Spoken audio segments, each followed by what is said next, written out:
तोहके बना के लैनी कनिया, तोहर झेले खातिर परसनिया। अरे धन हमरे ला महना बा, का बैंक में रखाई जवनिया। तोहके बना के लैनी कनिया, तोहर झेले खातिर परसनिया। अरे धन हमरे ला महना बा, का बैंक में रखाई जवनिया।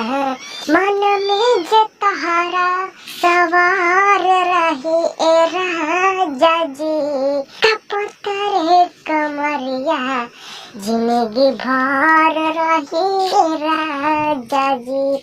कपतरे कमरिया जिंदगी भर रही ए राजा जी।